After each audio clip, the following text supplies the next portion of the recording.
നമുക്ക് ആദർശിന്റെ നയനയുടെ നാളത്തെ നല്ലൊരു കഥ കേട്ടാലോ? അതിനു മുമ്പായി ആദ്യമായി കാണുന്നവരുണ്ടെങ്കിൽ ചാനൽ ഇഷ്ടപ്പെട്ട ഒന്ന് സബ്സ്ക്രൈബ് ചെയ്യാൻ മറക്കരുത്. വീഡിയോ ഇഷ്ടപ്പെടുവാണെങ്കിൽ ലൈക്ക് ചെയ്യാനും നിങ്ങളുടെ വിലയേറിയ അഭിപ്രായങ്ങളൊക്കെ രേഖപ്പെടുത്താനും മറക്കരുതേ. അങ്ങനെ നാളത്തെ കഥയില് സാധനങ്ങളൊക്കെ വാങ്ങി മുറിയിലേക്ക് വന്നു കഴിഞ്ഞപ്പോ നവ്യക്ക് കട്ടക്കലിപ്പായിരുന്നു. അഭി വരാൻ കാത്തു നിന്ന് നവ്യ അഭി മുറിയിലേക്ക് വന്നു കഴിഞ്ഞപ്പോ നവ്യ പറഞ്ഞു, നിനക്കൊക്കെ എന്താടാ പറ്റിയത്? എനിക്കൊന്നും അങ്ങോട്ട് മനസ്സിലാവുന്നില്ല, ഇവിടെ എന്തൊക്കെയാ നടക്കണേന്ന്. നേരത്തെ ആണെങ്കിൽ ഇങ്ങനെയൊന്നും ആയിരുന്നില്ല. നീയൊക്കെ ഇത്ര പാവമായിരുന്നോ? എനിക്ക് മനസ്സിലാകാത്തൊരു കാര്യം, നീ ആണെങ്കിലോ വീട്ടു സാധനങ്ങൾ വാങ്ങുന്നു, വീട്ടു ജോലി ചെയ്യുന്നു, കാറ് കഴുകുന്നു, മുറ്റം തൂക്കുന്നു എന്ന് വേണ്ട സർവ്വ ജോലിയും ചെയ്യുന്നു. പക്ഷേങ്കില് അമ്മയോ, എന്റെ അമ്മായിമ്മയാണെങ്കിലോ അടുക്കളയെ പാത്രം തേക്കുന്നു, കഞ്ഞി വെക്കുന്നു, കറി വെക്കുന്നു, ഒരു മിനിറ്റ് പോലും ഇരിക്കാൻ സമയമില്ല. അല്ല, നിങ്ങൾ ഈ വീട്ടിലെ വേലക്കാരാണോ? എനിക്ക് അറിയത്തില്ലാണ്ട് ചോദിക്കുക. നിങ്ങൾ എന്തിനാടാ ഇത്ര സ്ട്രഗിൾ ചെയ്യുന്ന ഇവിടെ കിടന്ന്? ഇതിന്റെ ആവശ്യം എന്താ? ഇങ്ങനെയൊക്കെ ജോലി ചെയ്യേണ്ട കാര്യമുണ്ടോ? അപ്പോഴേക്കും അഭി പറഞ്ഞു, നവ്യ ചെയ്യാതിരിക്കാൻ പറ്റില്ലല്ലോ.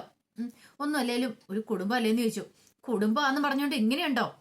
ഈ പറയുന്ന അനിയും ആദർശമൊക്കെ അവര് കമ്പനിയിലേക്ക് പോകണല്ലോ. നിനക്ക് കമ്പനി ജോലിയില്ല. നീ ഒരു കാര്യം ചെയ്യ, എം ജ്വല്ലറിക്ക് വേണ്ടിയിട്ട് ആ കമ്പനി കയറ്. എങ്കിൽ പിന്നെ കാര്യങ്ങളൊക്കെ കുറച്ചുകൂടി എളുപ്പമാവൂലേ? അതെ, പറയാനായിട്ട് എളുപ്പമാ. പക്ഷേങ്കില് അത് കുറച്ചുകൂടെ കഴിയട്ടെ. ഇവിടുന്ന് പെട്ടെന്ന് അങ്ങനെ ഇറങ്ങിയിട്ടുണ്ടെങ്കിൽ, എടാ നീ ആരെയാ പേടിക്കണേ? എനിക്കതാ മനസ്സിലാകത്തെ. നീ ആരെയോ എന്തിനോ ഭയക്കുന്നുണ്ട്. ഞാൻ അറിയത്തില്ലാത്ത വല്ല രഹസ്യം അങ്ങനെ എന്തെങ്കിലും ഒളിപ്പിച്ചു വെച്ചിട്ടുണ്ടോ? എവിടുന്ന്? അതൊക്കെ നിന്റെ വെറും തോന്നല നവ്യേ. അങ്ങനെ എന്തെങ്കിലും കൊണ്ട് നിന്നോട് ഞാൻ പറയില്ലേ? ഞാൻ പറഞ്ഞല്ലോ, ഞാനും അമ്മയൊക്കെ ആണെങ്കിലും ഇവിടെ വന്നു കയറിയവരല്ലേ, ഈ കുടുംബത്തിലെ അല്ലല്ലോ. അപ്പൊ ഇവിടെ നിൽക്കണമെങ്കിൽ ഇവിടുന്ന് ഷെയറൊക്കെ വാങ്ങിച്ചെടുക്കണില്ല, കുറച്ച് കാര്യങ്ങൾ എങ്ങനെയൊക്കെ ചെയ്തേ മതിയാവുള്ളൂ. കിട്ടേണ്ടത് കിട്ടിക്കഴിഞ്ഞാൽ പിന്നെ ഇവിടെ നിന്ന് ഇറങ്ങാം.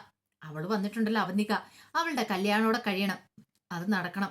ഇവിടെ നിന്ന് ഇറങ്ങിയിട്ടുണ്ടെങ്കിൽ അതൊക്കെ നടക്കുവോ? ഇപ്പൊ അനന്തപുരി പോലുള്ള ഒരു കുടുംബത്തിലെ പെൺകുട്ടിയാന്ന് പറയുമ്പോൾ നല്ല ആലോചനകളൊക്കെ വരും. മാത്രമല്ല കല്യാണമൊക്കെ അതിഗംഭീരമായിട്ട് നടത്തുകയും ചെയ്യും. ഇവിടെ നിന്ന് ഇറങ്ങി എന്ത് ചെയ്യും? അവളുടെ കല്യാണം നടത്താനുള്ള ആസ്തിയും കാര്യങ്ങളൊക്കെ നമുക്കുണ്ടോന്ന് ചോദിച്ചു. നവി പറഞ്ഞു, അതും പറഞ്ഞിട്ട് ഇവിടെ ആജീവനാന്തം കിടക്കാനാണോ ഇവിടെ ആട്ടും തുപ്പും കേട്ട്? അതൊന്നും ഇല്ല നവിയെ, നമുക്കൊരു പിടിച്ചിരിപ്പ് ആയിക്കോട്ടെ. ആദ്യം അവളുടെ കല്യാണമൊക്കെ കഴിയട്ടെ. കാരണം അബിക്കറിയാം, ഇപ്പോഴെന്തേലും ചാടി പുറപ്പെട്ടിട്ടുണ്ടെങ്കിൽ പിന്നെ അതോടുകൂടി തീർന്നു തന്റെ ജീവിതം ഗോവിന്ദയായി. നവിയെ കാര്യങ്ങളൊക്കെ അറിയും. അവൾ അറിഞ്ഞാൽ തന്നെ പിന്നെ ജീവനോടെ വെച്ചേക്കില്ല, കൊത്തി അരിയത്തുള്ളൂ. അതുകൊണ്ട് മാത്രം അബിക്ക് ഇങ്ങനെ അതൊക്കെ സഹിച്ച് ക്ഷമിച്ച് മുന്നോട്ട് പോയാൽ മതിയാവുള്ളൂ. ആ ചന്തുമോള് ഇനി അതിനിടയ്ക്ക് എങ്ങാനും ആ അനയ്ക്ക് വല്ല ബോധവും വീണ് അല്ലെങ്കിൽ അവളുള്ള സത്യങ്ങളൊക്കെ തുറന്നു പറഞ്ഞ തീർന്നു, തന്റെ കാര്യത്തിൽ തീരുമാനമായി.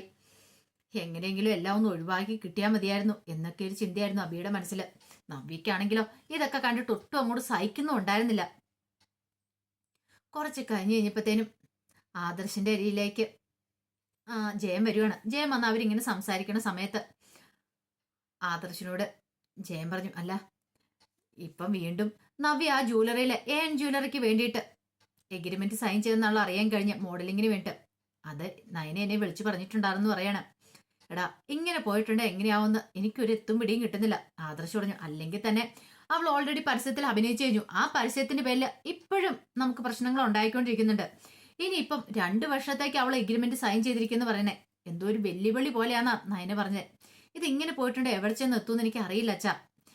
ജ്വല്ലറിക്കാര് നമ്മളെ മനഃപൂർവ്വം കരിവാരി തേച്ച് നമ്മളെ താഴേക്ക് കൊണ്ടുവരാനായിട്ടാണ് ശ്രമിച്ചുകൊണ്ടിരിക്കുന്നത്. അവരിങ്ങനെയൊക്കെ ചെയ്യുന്നുണ്ടെങ്കിൽ അതിന്റെ പിന്നിൽ ഒരു ഉദ്ദേശ ലക്ഷ്യം കാണും. ഈ പറയുന്ന ഡേവിഡുമായിട്ട് നമുക്ക് ഒരു ശത്രുതയും കാര്യങ്ങളും ഇല്ല. പിന്നെ അയാൾ എന്തിനാ ഇങ്ങനെയൊക്കെ ചെയ്യുന്നേ? നമ്മുടെ കുടുംബത്തെ ഒരാളെ കൂട്ടുപിടിച്ചിട്ട് അവരുടെ കമ്പനിക്ക് വേണ്ടി പരസ്യം ചെയ്യാന്ന് പറഞ്ഞാൽ അതത്ര നിസ്സാര കാര്യമൊന്നും അല്ല. അവരെന്തോ മനസ്സിൽ കണ്ടിട്ടുണ്ട്. ജയൻ പറഞ്ഞു, അതെ, അതെന്താ നമ്മൾ കണ്ടെത്തിയാൽ മാത്രമേ ഇപ്പൊ ഈ പ്രശ്നത്തിന് പരിഹാരമാവുള്ളൂ. ആദർശ് പറഞ്ഞു, മുത്തശ്ശൻ അങ്ങനെ പൊതുവെ അങ്ങനെയൊന്നും പറയത്തില്ല. മുത്തശ്ശൻ പ്രത്യക്ഷത്തിലൊന്നും നമ്മളോട് പറയുന്നില്ല. പക്ഷെ മുത്തശ്ശന്റെ ഉള്ളിലുണ്ട്. കമ്പനി താഴേക്ക് പോയിട്ടുണ്ടെങ്കിൽ മുത്തശ്ശന് സഹിക്കാൻ പറ്റുന്ന കാര്യമല്ല. മുത്തശ്ശൻ അതും കണ്ടും കേട്ടൊക്കെ അല്ലേ ഇരിക്കുന്നേ. അപ്പം മുത്തശ്ശന് അങ്ങനെ വന്നിട്ട് എന്തെങ്കിലുമൊക്കെ തീരുമാനം എടുക്കേണ്ട വരുമെന്ന് പറയാ. ജയൻ പറഞ്ഞു, അതെനിക്കും തോന്നുന്നുണ്ട്. അച്ഛന് സഹിക്കാൻ പറ്റുന്ന കാര്യമല്ല. ഇത്രയും കാലം കെട്ടിപ്പടുത്ത് ഉയർത്തിക്കൊണ്ട് വന്ന ജ്വല്ലറി ഒരു നിമിഷം കൊണ്ട് താഴേക്ക് പോയിട്ടുണ്ടെങ്കിൽ അച്ഛന് സഹിക്കാൻ പറ്റില്ല. അച്ഛൻ ചോരയും നീരും കൊടുത്ത് വളർത്തിക്കൊണ്ടുവന്ന കമ്പനിയാണ്. അപ്പനപ്പൂപ്പന്മാരായിട്ട് അങ്ങനെ തന്നെയായിരുന്നു. അപ്പൊ ഇനി നമ്മളായിട്ട് അത് നശിപ്പിച്ച് കളഞ്ഞിട്ടുണ്ടെങ്കിലോ, നോക്കട്ടെ അച്ഛാ, ആദ്യം അവരുടെ ഉദ്ദേശ ലക്ഷ്യം എന്താണെന്ന് അറിയണം. എന്നിട്ട് വേണം നമുക്ക് നീങ്ങാനായിട്ട്. ഇപ്പൊ തന്നെ കണ്ടില്ലേ, ഷെയർ മാർക്കറ്റൊക്കെ അവര് പിടിച്ചെടുത്തോണ്ടിരിക്കുക. അങ്ങനെ അതിനെക്കുറിച്ച് സംസാരിക്കുക. ഇതുവരെയായിട്ടും ആദർശനൊന്നും മനസ്സിലായിട്ടില്ല AN ജ്വല്ലറിയുടെ ലക്ഷ്യം എന്താന്ന്. അവര് പല തന്ത്രങ്ങളും മെനയുന്നുണ്ട്. പക്ഷെ അതുപോലെ തന്ത്രങ്ങൾ മെനയാനിട്ട് ആദർശനൊന്നും പറ്റിയിട്ടില്ല ഇതുവരെയായിട്ടും. കുറച്ച് സമയം കഴിഞ്ഞപ്പോഴത്തേനും അവന്തികയുടെ ഫോണിലേക്ക് നാഗേന്ദ്രൻ വിളിക്കുകയാണ്. നാഗേന്ദ്രൻ വിളിച്ചിട്ട് അത്യാവശ്യമായിട്ടൊന്ന് കാണണമെന്നൊക്കെ പറയുന്നുണ്ട്. അത് കേട്ടപ്പോൾ അവന്തിക പറഞ്ഞു, ഞാൻ വരാം അച്ഛാ എന്ന് പറയാണ്. കാരണം വന്നതിന് ശേഷം ഇതുവരെയായിട്ട് അച്ഛനെ കാണാൻ പോയിട്ടില്ല. അപ്പൊ കാണാൻ പോകാൻ തന്നെ അവന്തിക തീരുമാനിച്ചു.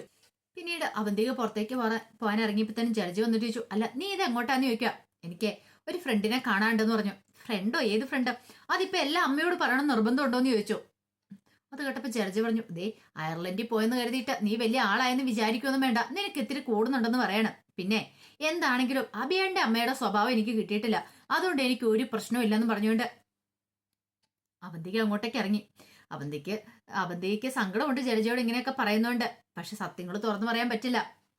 അങ്ങനെ പറഞ്ഞിട്ടുണ്ടെങ്കിൽ ശരിയാവത്തില്ല. അതുകൊണ്ട് മാത്രം അവന്തിക തന്റെ അച്ഛനെ കാണാൻ പോവാന്നുള്ള കാര്യം പറയാതെ ഇറങ്ങി പോയത്.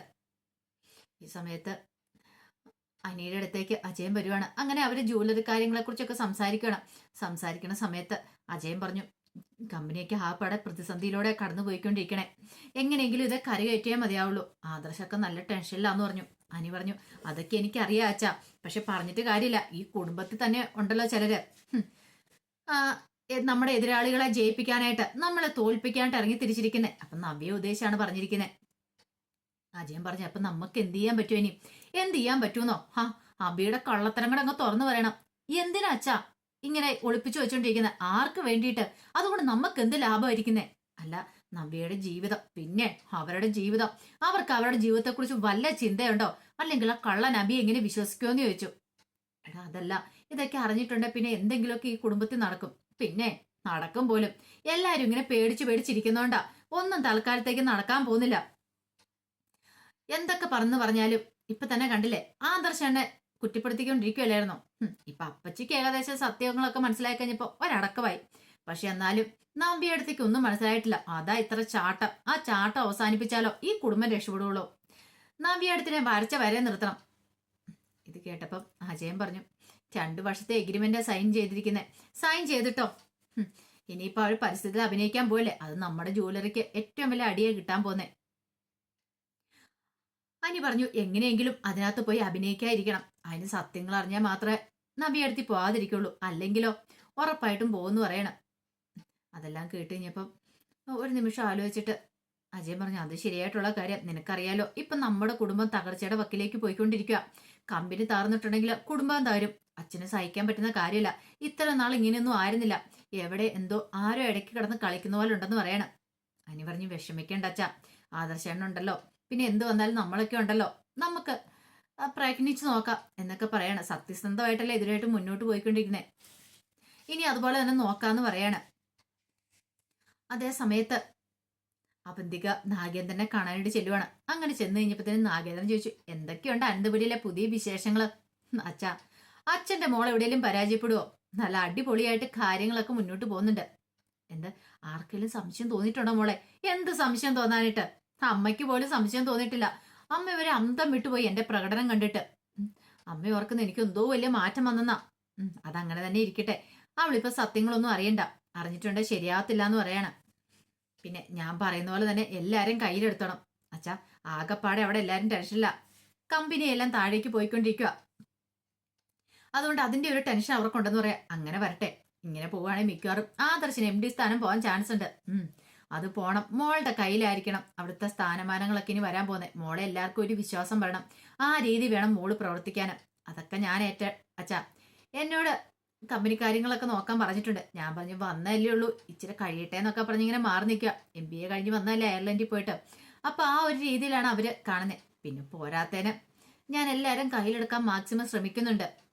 അഭിയേടനെ, അമ്മേനെ, അതുപോലെ നവിയടത്തിനെയൊക്കെ അകറ്റി നിർത്തിയിട്ട് അമ്മായിനെ, മുത്തശ്ശനെയൊക്കെ ചാക്കിലിട്ട് വെച്ചിരിക്കുക. അവർക്കിപ്പോ എൻ്റെ ഒരു വിശ്വാസമൊക്കെ തോന്നിയിട്ടുണ്ട്. അതങ്ങനെ തന്നെ വേണം മോളെ. ഞാൻ അനുഭവിച്ചതിന് കണക്ക് തിരിച്ചു ചോദിക്കണം. അവസാന നിമിഷം മാത്രം അവർക്കറിയാൻ പറ്റുള്ളൂ ഞാനായിരുന്നുള്ള കാര്യങ്ങളൊക്കെ. ഇപ്പോഴും AN ജ്വല്ലറിയുടെ MD ആ ഡേവിഡാന്ന് വിചാരിച്ച് അവരിയ്ക്കുന്നത്. അങ്ങനെ തന്നെ കാര്യങ്ങൾ മുന്നോട്ട് പോട്ടെ. എനിക്ക് യാതൊരു റോളും ഇല്ലാത്ത മട്ടിലാണ് ഞാൻ നിൽക്കുന്നത്. അവസാന രംഗത്ത് എല്ലാം തകർന്ന് തരിപ്പണമായിട്ട് വേണം എനിക്ക് അവരുടെ മുന്നിലേക്ക് ചെല്ലാനെന്ന് പറഞ്ഞു. അവന്തിക്ക് പറഞ്ഞു, അതിനല്ലേ അച്ഛനെ ഞാൻ കൂട്ടായിട്ട് നിൽക്കുന്നേ, അച്ഛൻ്റെ മോളാ ഞാൻ, അതുകൊണ്ട് ഉറപ്പായിട്ടും അച്ഛനോടൊപ്പം ഞാൻ ഉണ്ടായിരിക്കും എന്നൊക്കെ പറയണം. അപ്പൊ അതിന്റെ വിശേഷങ്ങളൊക്കെ കാണാൻ പോകുന്നേ. ആ വിശേഷങ്ങൾക്കായി നമുക്ക് എല്ലാവർക്കും കാത്തിരിക്കാട്ടോ. ഇനി അവന്തിയൊക്കെ എത്ര മാത്രം കിടന്ന് ചാടി എന്ന് പറഞ്ഞാലും ഒന്നും നടക്കാനൊന്നും പോകുന്നില്ല. മുത്തശ്ശനല്ലേ ആള്, കള്ളത്തരം കണ്ടുപിടിക്കുകയും ചെയ്യും. അപ്പൊ അതിന്റെ വിശേഷങ്ങൾക്കായി നമുക്ക് എല്ലാവർക്കും കാത്തിരിക്കാം. ഒരിക്കൽ കൂടി എല്ലാവർക്കും ശുഭരാത്രി നേർന്നുകൊണ്ട് നിർത്തുന്നു.